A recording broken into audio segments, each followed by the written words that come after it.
ഒരു മയ്യത്തിന്റെ വാർത്ത നമ്മൾ അറിഞ്ഞു കഴിഞ്ഞാൽ നമ്മൾ ഇപ്രകാരം പറയണം. എന്താ പറയേണ്ടത്?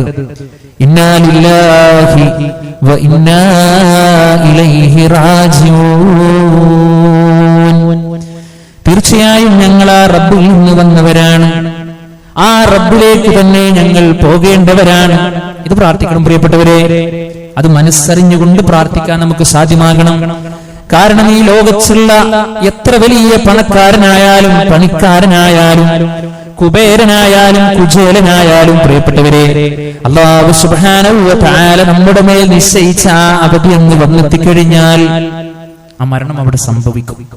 അപ്പൊ നാടുകളിൽ നിന്ന്, നമ്മുടെ മറ്റുള്ള രാജ്യങ്ങളിൽ നിന്നൊക്കെ നമുക്ക് ഈ മരണവാർത്ത നമ്മൾ കേൾക്കുമ്പോൾ ഈ രൂപത്തിൽ പ്രാർത്ഥിക്കുവാൻ നമുക്ക് സാധ്യമാകേണ്ടതുണ്ട് പ്രിയപ്പെട്ടവരെ. രണ്ടാമതായി, ആ മയ്യത്തിനോട് നമുക്കുള്ള ബാധ്യത എന്താണെന്നറിയോ? ആ മയ്യത്തിന് വേണ്ടി ആത്മാർത്ഥമായി റബ്ബിനോട് പ്രാർത്ഥിക്കുക എന്നുള്ളതാണ്. ഇന്നത്തെ ഒരവസ്ഥ നമ്മൾ എടുത്തു പരിശോധിക്കുമ്പോൾ എത്രയോ ആളുകൾ, ഒരുപാട് വ്യക്തികൾ എന്താണെന്നറിയോ ചെയ്യുന്നത്? മയ്യത്തിനെ പോയി കാണുകയാണ്. എന്തിനു വേണ്ടിയിട്ടാ കാണുന്നത്? ഞാൻ പോയിട്ടില്ലെങ്കിൽ കുടുംബക്കാരൊക്കെ എന്താ വിചാരിക്കുക? ഞാൻ കുറച്ചൊക്കെ സ്റ്റാറ്റസ് ഉള്ള ആളല്ലേ നാട്ടിൽ, ഇനി ഇന്നെ മാത്രം കണ്ടില്ലെങ്കിൽ എന്ത് വിചാരിക്കും? പ്രിയപ്പെട്ടവരെ, അങ്ങനെ ഒരു ചിന്തയല്ല വിശ്വാസിക്കുണ്ടാകേണ്ടത്. അല്ലാഹുവേ, ഒരു മയ്യത്തിനെയാണ് ഞാൻ സന്ദർശിക്കുന്നത്, ആ മയ്യത്തിന് വേണ്ടിയിട്ടാണ് ഞാൻ പ്രാർത്ഥിക്കുന്നത് എന്നുള്ള ദൃഢമായ ബോധം, ചിന്ത അവന്റെ മനസ്സിന്റെ ഉള്ളിലുണ്ടാകണം. നോക്കൂ നിങ്ങൾ, മഹാനായ റസൂലുള്ളാഹി സ്വല്ലല്ലാഹു അലൈഹി വസല്ലമ ഒരുപാട് മയ്യത്തുകളെ സന്ദർശിച്ച വ്യക്തിയാണ്, ഒരുപാട് മയ്യത്തുകളെ കൊണ്ടുപോയ വ്യക്തിയാണ്, ഒരുപാട് മയ്യത്തുകൾക്ക് വേണ്ടി ആത്മാർത്ഥമായി കരഞ്ഞ അല്ലാഹുവിന്റെ റസൂൽ സ്വല്ലല്ലാഹു അലൈഹി വസല്ലം. ചരിത്രത്തിൽ നമുക്കൊക്കെ അറിയാലോ, നമ്മുടെ പ്രവാചകൻ മുത്ത് മുഹമ്മദ് മുസ്തഫ സ്വല്ലല്ലാഹു അലൈഹി വസല്ലമയുടെ പൊന്നുമോൻ ഇബ്രാഹിം മരണപ്പെട്ടപ്പോ നബി സല്ലല്ലാഹു അലൈഹി വസല്ലമയുടെ കണ്ണിൽ നിന്ന് കണ്ണുനീരിങ്ങനെ ചാലിച്ചു വീഴുകയാണ്. സ്വഹാബത്ത് ചോദിക്കുകയാണ്, അല്ലാഹുവിന്റെ റസൂലേ, എന്താണിത്? റസൂലുള്ളാഹി സ്വല്ലല്ലാഹു അലൈഹി വസല്ലമ തന്റെ പൊന്നുമോനെ കൂട്ടിപ്പിടിച്ചുകൊണ്ട് പറയുകയാണ്, മോനെ ഇബ്രാഹിമേ, നിന്റെ വേർപാടിൽ ഞങ്ങൾക്ക് സങ്കടമുണ്ട്, നിന്റെ വേർപാടിൽ ഞങ്ങൾക്ക് ദുഃഖമുണ്ട്, നിന്റെ വേർപാടിൽ ഞങ്ങൾക്ക് അങ്ങേയറ്റത്തെ വ്യസനമുണ്ട്. പക്ഷേ എന്റെ റബ്ബ് ഇഷ്ടപ്പെടാത്ത, എന്റെ റബ്ബ് തൃപ്തിപ്പെടാത്ത ഒരു കാര്യവും ഞാൻ ചെയ്യില്ല മോനെ എന്നാണ്. വിശ്വാസികളെ, അല്ലാഹുവിന്റെ റസൂൽ സ്വല്ലല്ലാഹു അലൈഹി വസല്ലമയാണ് പൊന്നുമോനെ കൂട്ടിപ്പിടിച്ചുകൊണ്ട് പറഞ്ഞതെങ്കിൽ പ്രിയപ്പെട്ടവരെ, നമ്മളൊക്കെ നമ്മുടെ മയ്യത്തുകളെ പോയിട്ട് നമ്മൾ കാണുമ്പോഴും അതിനെ സന്ദർശിക്കുമ്പോഴും നമ്മൾ എത്ര ശ്രദ്ധ നമ്മൾ കാണിക്കേണ്ടി വരും? എത്രയോ ആളുകളിലെ ഒരു മരണം അങ്ങ് സംഭവിച്ചു കഴിഞ്ഞാൽ അല്ലാഹുവിന് ഇഷ്ടമില്ലാത്ത വാക്കുകൾ പറയുന്ന ആളുകൾ. പടച്ചോൻ ഇന്നും കൂടി അങ്ങോട്ട് കൊണ്ടേക്കൂടായിരുന്നൂടെ? ഇന്നെ മാത്രം ഇവിടെ വാക്കിയാക്കണോ? ഇല്ലെങ്കിൽ ഇത്ര വലിയൊരു പരീക്ഷണം എനിക്ക് തന്നെ വേണ്ടിയിരുന്നോ? വിശ്വാസികളെ, വരാൻ പാടില്ല, വരാൻ പാടില്ല. അല്ലാഹുവിന്റെ തീരുമാനമാണ്. സങ്കടമുണ്ടാകും, ദുഃഖമുണ്ടാകും. കാരണം ചെറുപ്പം മുതൽ നമ്മളെ പോറ്റി വളർത്തിയ, നമുക്ക് വേണ്ട എല്ലാ കാര്യങ്ങളും ചെയ്തെന്ന നമ്മുടെ ഉപ്പ മരിച്ചു കിടക്കുമ്പോ, നമ്മുടെ ഉമ്മ മരിച്ചു കിടക്കുമ്പോ, പ്രിയപ്പെട്ടവരെ, ആരുടെ കണ്ണിൽ നിന്നാണ് കണ്ണുനീര് വരാതിരിക്കുക? ആരുടെ ഹൃദയമാണ് പൊടിയാതിരിക്കുക? ആരാണ് വിതുമ്പാതിരിക്കുക? ഇല്ലല്ലോ, അത് സ്വാഭാവികമാണ്. പക്ഷേ മാറത്തടിച്ചുകൊണ്ട്, മുടിവലിച്ച് കീറിക്കൊണ്ട് ഈ രൂപത്തിലുള്ളതൊന്നും അവിടെ സംഭവിക്കുവാൻ പാടില്ല. ആത്മാർത്ഥമായി കൊണ്ട് ആ മയ്യത്തിനെ പോയി സന്ദർശിക്കുമ്പോൾ പ്രാർത്ഥിക്കണം. അല്ലാഹുവിന്റെ റസൂൽ സ്വല്ലല്ലാഹു അലൈഹി വസല്ലമ നമ്മെ പഠിപ്പിക്കുകയാണ്, ഇദാ ഹലർതുൽ മരീല വൽ മയ്യിത ഫഖൂലൂ ഖൈറാത്ത്. നിങ്ങളൊരു മയ്യത്തിനെയോ നിങ്ങളൊരു രോഗിയെയോ നിങ്ങൾ സന്ദർശിക്കുകയാണെങ്കിൽ നിങ്ങൾ നല്ലത് പറയണേ എന്നാണ്. വിശ്വാസികളെ, അത് ഏറ്റവും വലിയ പ്രതിഫലം ലഭിക്കുന്ന കാര്യമാണ്. നമ്മൾ രോഗിയുടെ അടുത്ത് പോവുകയാണെങ്കിൽ രോഗിക്ക് സമാധാനപരമായി കൊണ്ടുള്ള അന്തരീക്ഷം ഉണ്ടാക്കാൻ നമുക്ക് കഴിയണം. ആ രോഗിയെ അടുത്തിരുത്തിക്കൊണ്ട് സമാധാനത്തോടുകൂടി വിഷമിക്കേണ്ടതില്ല. അല്ലാഹു താങ്കൾക്ക് ശിഫയാക്കി തരും. ഇത് അല്ലാഹുവിന്റെ പരീക്ഷണമാണ്.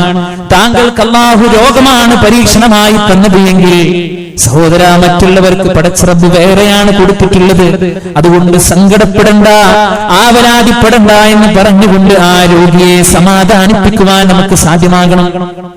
അതേപോലെ തന്നെയാണ് മയ്യത്തിനെ പോയി സന്ദർശിക്കുമ്പോഴും ഫഖൂലൂ ഖൈറാത്ത്, നിങ്ങൾ നല്ലത് പ്രാർത്ഥിക്കണേ, നല്ലത് പറയണേ. കാരണം എന്താണ്? ഫഇന്നൽ മലായികത യുഅമ്മിനൂന അലാ മാ തഖൂലൂൻ, നിങ്ങൾ പ്രാർത്ഥിക്കുന്നതിനെല്ലാം മലക്കുകൾ ആമീൻ എടുക്കുന്നുണ്ട്. അല്ലാഹുവേ, ഈ മയ്യിത്തിനെ നീ പുറത്തു കൊടുക്കണമേ എന്ന് നമ്മൾ പ്രാർത്ഥിക്കുമ്പോ അല്ലാഹുവിന്റെ മുഖറബീങ്ങളായിട്ടുള്ള മാലാകന്മാർ ആമീൻ എടുക്കുന്നുണ്ട്. ആ ഒരു ചിന്ത നമുക്കുണ്ടാകണം.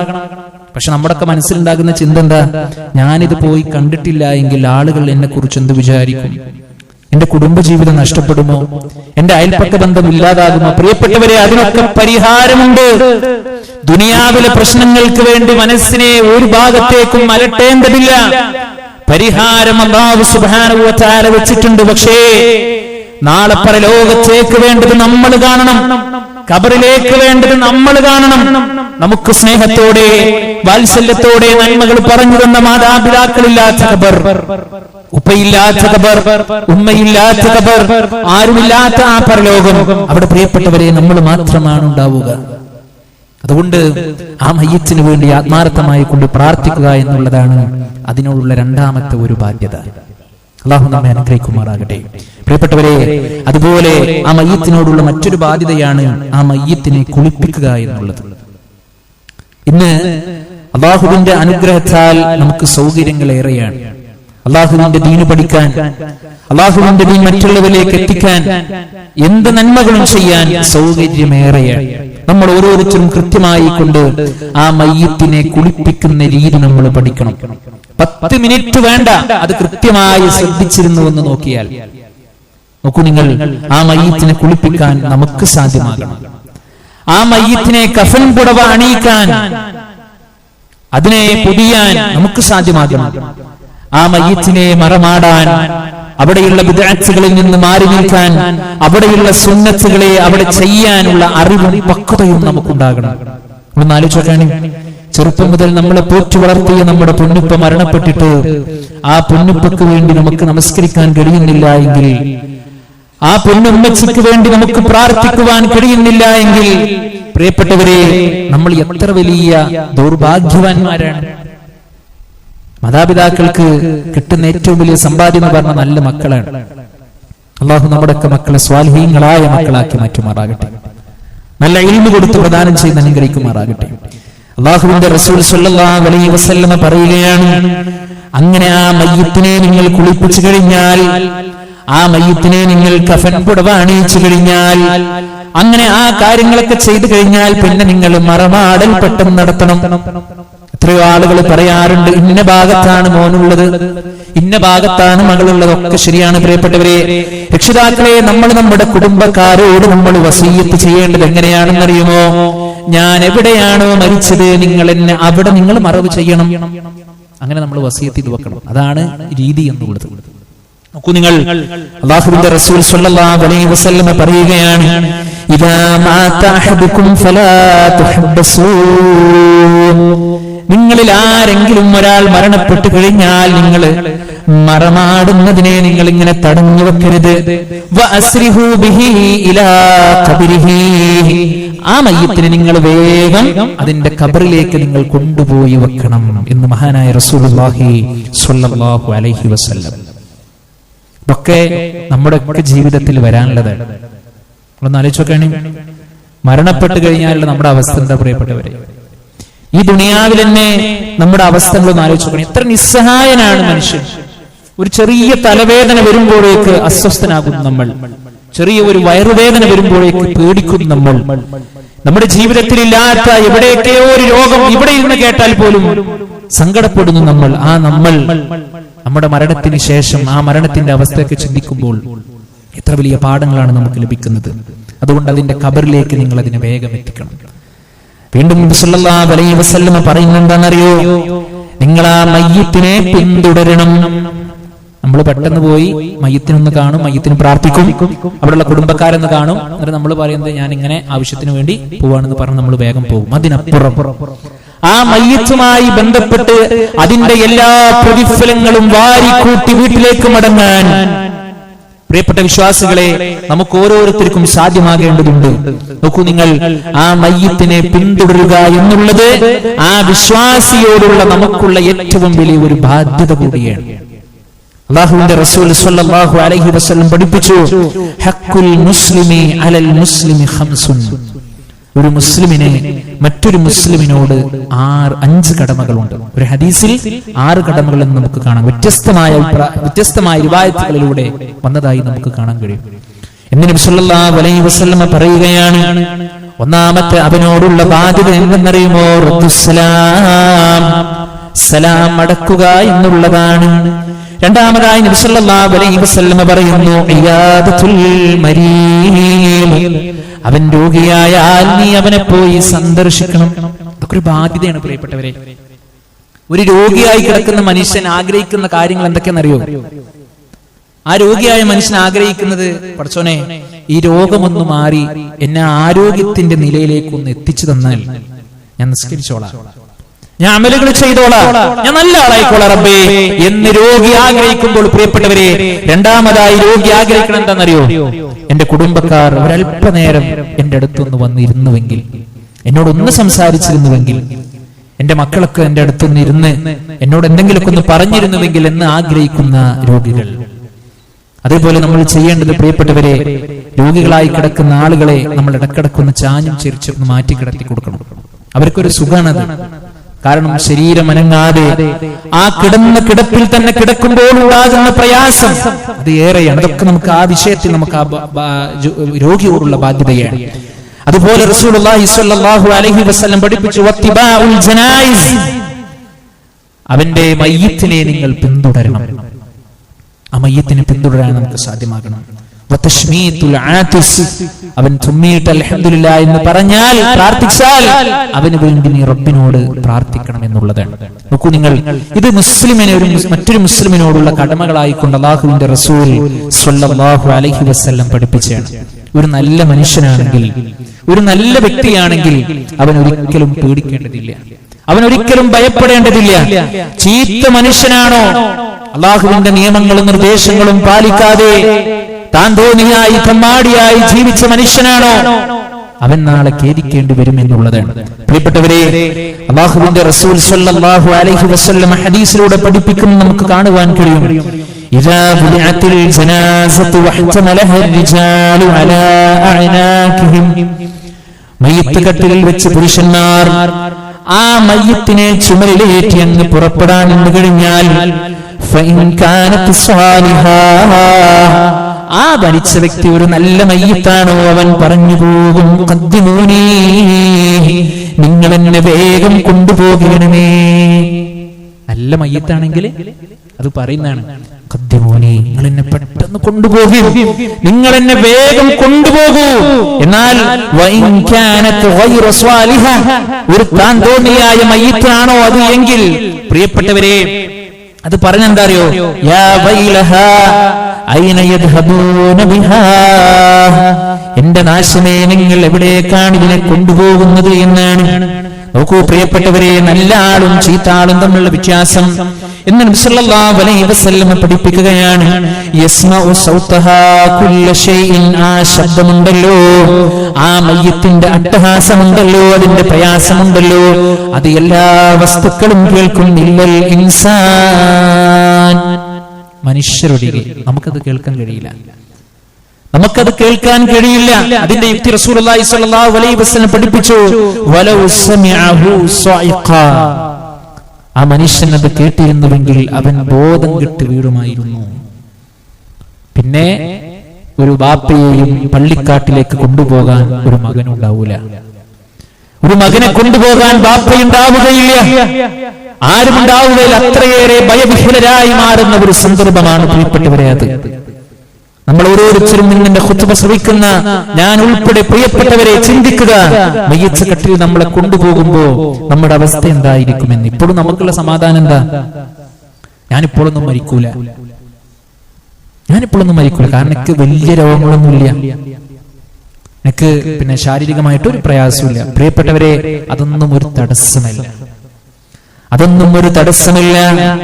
അല്ലാഹുവിന്റെ പരിശുദ്ധ ഖുർആനിലുള്ള വചനം നമുക്കറിയാം, കുല്ലു നഫ്സിൻ ദാഇഖത്തുൽ മൗത്ത്, എല്ലാ ശരീരങ്ങളും മരണത്തിന്റെ രുചി ആസ്വദിക്കും. അതിനൊരു ടേസ്റ്റ് ഉണ്ട്, അത് ആസ്വദിക്കുന്നതാണ്. അള്ളാഹുവിന്റെ റസൂൽ സ്വല്ലല്ലാഹു അലൈഹി വസല്ലമ വരെ പ്രയാസപ്പെട്ടില്ലേ പ്രിയപ്പെട്ടവരെ? നബി സ്വല്ലല്ലാഹു അലൈഹി വസല്ലമ പോലും പറഞ്ഞത് എന്താണ്? എന്തൊരു പ്രയാസമാണ് ആയിഷ എന്ന് റസൂലുള്ളാഹി സ്വല്ലല്ലാഹു അലൈഹി വസല്ലം പറയുകയാണ്. ആരാ പ്രവാചകൻ? റസൂലുള്ളാഹി സ്വല്ലല്ലാഹു അലൈഹി വസല്ലം. നമുക്കൊക്കെ അറിയാലോ. അപ്പൊ നമുക്കതിന് ചിന്തിക്കാൻ പാടുണ്ട് പ്രിയപ്പെട്ടവരെ. അള്ളാഹുവിന്റെ റസൂൽ സ്വല്ലല്ലാഹു അലൈഹി വസല്ലമ അനുഭവിച്ച ആ മരണവേദന നമ്മൾ ഓരോരുത്തരും അനുഭവിക്കേണ്ടി വരും, അതിലൊരു സംശയവുമില്ല. പക്ഷേ നമ്മുടെ മുമ്പിൽ അള്ളാഹു ഓപ്ഷൻ ഇട്ട് തന്നിട്ടുണ്ട്. നല്ല മാർഗം, ചീത്ത മാർഗം, നല്ലതിനെ നമ്മൾ പിന്തുടരുക.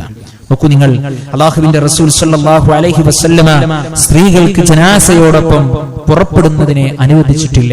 മഹദിയായ ഉമ്മു അജിയ റളിയല്ലാഹു അൻഹ പറയാണ്, നുഹീന അൻ ഇത്തിബാഇൽ ജനായിസ്, ജനാസയെ പിന്നിലൂടെ പോകുന്നത്, അനുഗമിക്കുന്നത് ഞങ്ങളോട് പ്രവാചകൻ സ്വല്ലല്ലാഹു അലൈഹി വസല്ലമ വിരോധിച്ചിരിക്കുന്നു എന്നുള്ളതാണ്. പുരുഷന്മാരായ നമ്മളെല്ലാവരും അതിന്റെ പിന്നാലെ നമ്മൾ പോകണം. പിന്നെ നമുക്ക് ആ മയ്യിത്തിനോടുള്ള മറ്റൊരു ബാധ്യത എന്ന് പറഞ്ഞാൽ ആ മയ്യിത്തിന് വേണ്ടി നമസ്കാരം നമ്മൾ കൃത്യമായി കൊണ്ട് നിർവഹിക്കുക എന്നുള്ളതാണ്. പലപ്പോഴും പ്രിയപ്പെട്ടവരെ, അവിടെയും നമ്മൾ ശ്രദ്ധിക്കേണ്ടുന്ന കാര്യങ്ങളുണ്ട്. അവിടെയും നമ്മൾ കൃത്യമായ നിയ്യത്തോടുകൂടി നല്ല ആത്മാർത്ഥതയോടുകൂടി ആ നമസ്കാരം നിർവഹിക്കാൻ നമുക്ക് സാധ്യമാകണം. ആ നമസ്കാരത്തിന്റെ രൂപം കൃത്യമായി കൊണ്ട് പഠിക്കുവാനും അതിലെ പ്രാർത്ഥനകൾ കൃത്യമായി കൊണ്ട് ചൊല്ലുവാനും നമുക്ക് സാധ്യമാകണം. നോക്കൂ നിങ്ങൾ, നമ്മുടെ കുടുംബത്തിൽപ്പെട്ട ഒരു വ്യക്തി മരിച്ച് വേറെ ആരെങ്കിലും ഇമാം നമസ്കരിക്കുന്നതും നമ്മുടെ ഉപ്പക്ക് വേണ്ടി, നമ്മുടെ മോനക്ക് വേണ്ടി, നമ്മുടെ ഉമ്മക്ക് വേണ്ടി നമ്മൾ നമസ്കരിക്കുന്ന വ്യത്യാസമുണ്ട്. പൊന്നുപ്പച്ച് മുമ്പിൽ കിടക്കുമ്പോ മകൻ അല്ലാഹുവേ പുറത്തു കൊടുക്കണമേ എന്ന് പ്രാർത്ഥിക്കുമ്പോ ആ പൊന്നുമോന്റെ മനസ്സിലുള്ള ചിന്ത എന്താണെന്നറിയോ? ഇതിന്നെ വളർത്തിണ്ടാക്കി എന്റെ ഉപ്പയാണ്, എനിക്ക് അതബ് പഠിപ്പിച്ചു തന്ന, എനിക്ക് വിദ്യാഭ്യാസം നൽകിയ, എന്നെ സ്നേഹിച്ച് താലോലിച്ച് എന്റെ ജീവിതത്തിലെ വലിയ പ്രതീക്ഷകൾ എനിക്ക് എത്തിച്ചെന്ന എന്റെ ഉപ്പയാണ് കിടക്കുന്നത്. പുറത്തു കൊടുക്കണേ അല്ലാഹ്. മകൻ പ്രാർത്ഥിക്കുമ്പോ വ്യത്യാസമുണ്ട് പ്രിയപ്പെട്ടവരെ, അതിന് നമുക്ക് സാധ്യമാകണം. റസൂലുള്ളാഹി സ്വല്ലല്ലാഹു അലൈഹി വസല്ലം പഠിപ്പിച്ചു, മൻ ഷഹിദൽ ജനാസ ഹത്താ യുസല്ലി അലൈഹാ, ആരെങ്കിലും ഒരു ജനാസയെ അനുഗമിച്ച് അതിനുവേണ്ടി മയ്യിത്ത് നമസ്കരിച്ചാൽ ഫലഹു ഖീറാത്ത്, അവനൊരു ഖീറാത്ത് പ്രതിഫലമുണ്ട്. നബി സല്ലല്ലാഹു അലൈഹി വസല്ലം തുടരുന്നു, വമൻ ഷഹിദ ഹത്താ തുദ്ഫന കാന ലഹു ഖീറാത്താൻ, ആ മയ്യിത്തിനെ ഖബറടക്കം ചെയ്യുന്നത് വരെ അവിടെ ഹാജരായാൽ ആരെയും കാണിക്കാനില്ല, ഞാനും ഇവിടെ എത്തിയിട്ടുണ്ട് എന്ന് ജനങ്ങൾ പറയാനില്ല, ഞാൻ പള്ളിയിലെ മെമ്പറല്ലേ, എന്നെ കണ്ടിട്ടില്ലെങ്കിൽ ആളുകൾ എന്ത് വിചാരിക്കുമെന്ന് വിചാരിക്കാനില്ല.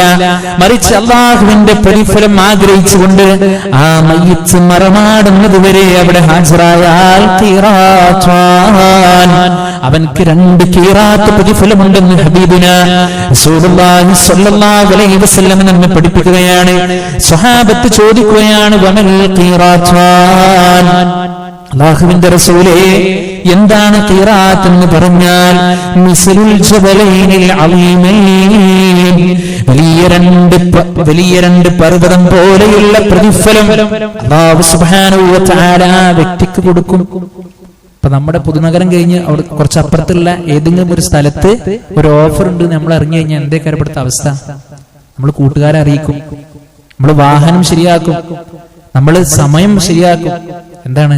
അത് കിട്ടാനാണ് അല്ലേ? അല്ലാഹുവിന്റെ റസൂൽ സ്വല്ലല്ലാഹു അലൈഹി വസല്ലം പഠിപ്പിച്ച വലിയ ഓഫറാണ് പ്രിയപ്പെട്ടവരെ. 2 പർവ്വതം കണക്കിന് നിലയിലുള്ള അത്രയോളം പ്രതിഫലമാണ് ഒരു മയ്യിത്തിനെ സന്ദർശിച്ചതിന് ഖബറടക്കം ചെയ്ത് അതിന്റെ പൂർണ്ണതയോടുകൂടി അവൻ കടന്നു വന്നാൽ ആ പ്രതിഫലം ഇനിയുള്ള ദിവസങ്ങളിൽ നമുക്ക് കിട്ടണം. അല്ലാഹു അനുഗ്രഹിക്കുമാറാകട്ടെ. നോക്കൂ പ്രിയപ്പെട്ടവരെ, അതുപോലെ അല്ലാഹുവിന്റെ റസൂൽ സ്വല്ലല്ലാഹു അലൈഹി വസല്ലം നമ്മളെ പഠിപ്പിച്ചത് ആ മരണത്തെ കുറിച്ച് നമ്മൾ ഓർക്കണമെന്ന് കൂടിയുള്ളതാണ്.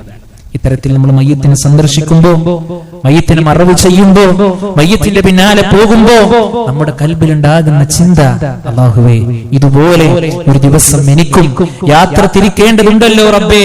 എന്റെ മക്കളില്ലാത്ത, ഭാര്യയില്ലാത്ത, ഭർത്താവില്ലാത്ത, ഒരാളും എനിക്ക് സഹായത്തിനില്ലാത്ത ഒരു ദിവസത്തിലേക്ക് ഞാനും പോകേണ്ടതുണ്ടല്ലോ എന്നുള്ള ചിന്ത എപ്പോഴും നമ്മുടെ ഹൃദയത്തിൽ ഉണ്ടാകണം. അത് നമ്മുടെ ഈമാനിന് ശക്തി നൽകും. അല്ലാഹു സുബ്ഹാനഹു വ തആല പരിശുദ്ധ ദീനുൽ ഇസ്ലാമിന്റെ അധ്യാപനങ്ങളെ അതിന്റെ മേന്മയോടുകൂടിയും അതിന്റെ സിഫത്തോടുകൂടിയും കൃത്യമായി പഠിച്ച് മനസ്സിലാക്കുന്ന യഥാർത്ഥ വിശ്വാസികളുടെ കൂട്ടത്തിൽ അല്ലാഹു നമ്മെ എല്ലാവരെയും ഉൾപ്പെടുത്തി അനുഗ്രഹിക്കുമാറാകട്ടെ. അഖൂലു ഖൗലി ഹാദാ അസ്തഗ്ഫിറുല്ലാഹ ലീ വലക്കും വസ്തഗ്ഫിറൂഹു ഇന്നഹു ഹുവൽ ഗഫൂറുർ റഹീം.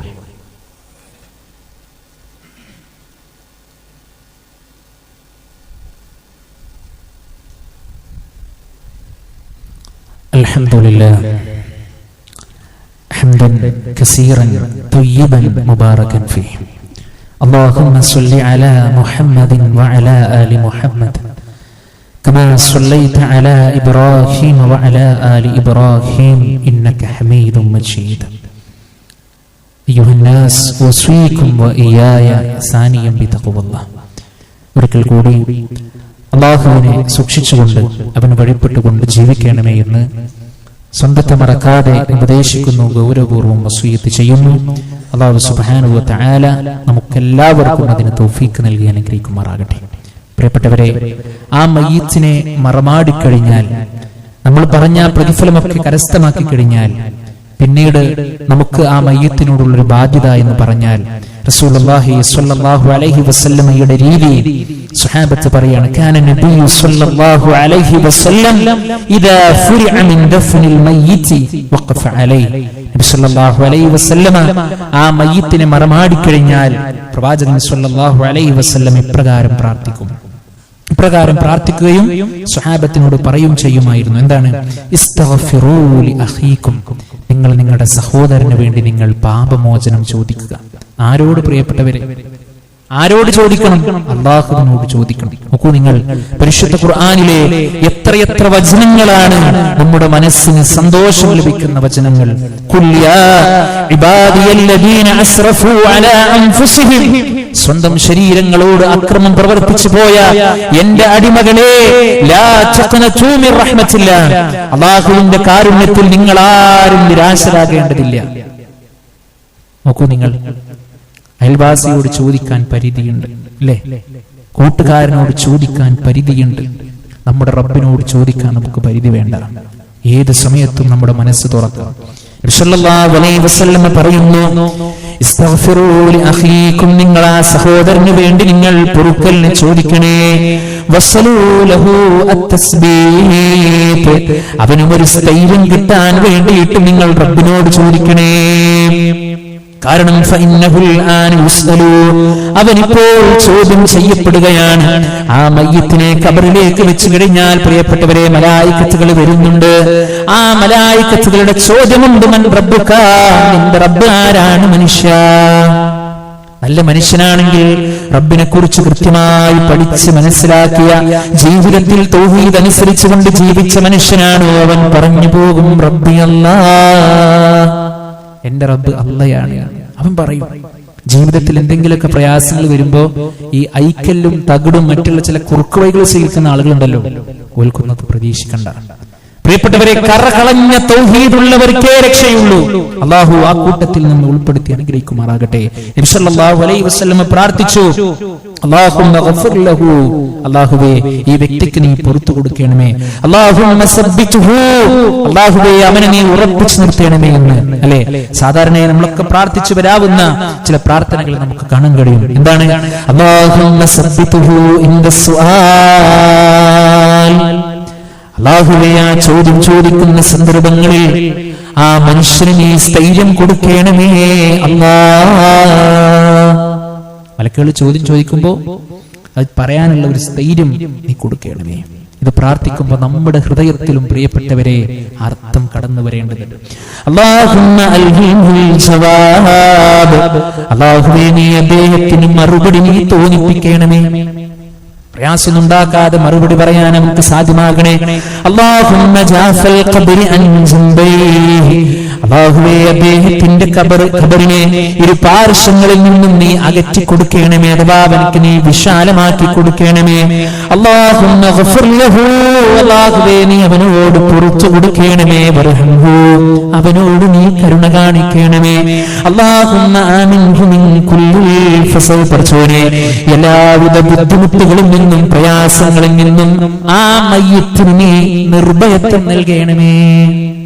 ഇത് പ്രാർത്ഥിച്ചിട്ട് വേണം നമ്മൾ അവിടുന്ന് പിന്തിരി. അതൊക്കെ നമ്മൾ ചെയ്യലുണ്ട്, ഇത് ചെയ്യാത്ത ആളുകളല്ല നമ്മളെല്ലാവരും. പക്ഷേ പ്രിയപ്പെട്ടവരെ, അതൊക്കെ കൃത്യമായി അതിന്റെ ആശയ തലങ്ങളിലൂടെ കടന്നു ചെന്ന് ഇതിന്റെ പ്രതിഫലം മനസ്സിലാക്കി ചെയ്യുമ്പോൾ ഉണ്ടാകുന്ന ഒരു സന്തോഷം അത് വേറെയാണ്. നിസ്കാരം അത് ആസ്വദിച്ച് നിർവഹിക്കാനുള്ളതാണ്, അല്ലെ? പരിശുദ്ധ ഖുർആൻ പാരായണം അത് ആസ്വദിച്ച് നിർവഹിക്കുവാനുള്ളതാണ്. അങ്ങനെ ചെയ്യുമ്പോഴും വെറുതെ നമസ്കരിക്കുമ്പോഴുള്ള വ്യത്യാസം നമുക്കറിയാവുന്ന കാര്യമാണല്ലോ. അതുകൊണ്ട് പ്രിയപ്പെട്ടവരെ, ഈ വിഷയങ്ങളൊക്കെ ആ മയ്യിത്തുമായി ബന്ധപ്പെട്ട കാര്യങ്ങളാണ്.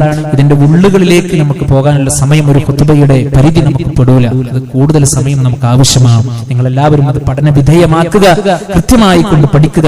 മയ്യിത്തിനെ എങ്ങനെയാണ് കുളിപ്പിക്കേണ്ടത്, ആ മയ്യിത്തിനെ എങ്ങനെയാണ് കഫൻ ചെയ്യേണ്ടത്, അതിനെ എങ്ങനെയാണ് മറമാടേണ്ടത്, അതിനെ എങ്ങനെയാണ് ആ മറമാടിക്കഴിഞ്ഞ് അവിടെ നടക്കുന്ന സുന്നത്തുകൾ എന്ത്, അവിടെ നടക്കുന്ന ബിദ്അത്തുകൾ എന്ത് എന്നൊക്കെ കൃത്യമായി പഠിച്ച് മനസ്സിലാക്കി അല്ലാഹുവിന്റെ യഥാർത്ഥ അടിമകളായി ഈമാനോടുകൂടി ഈ ലോകത്തോട് വിട പറയാൻ നമുക്ക് സാധ്യമാകണം.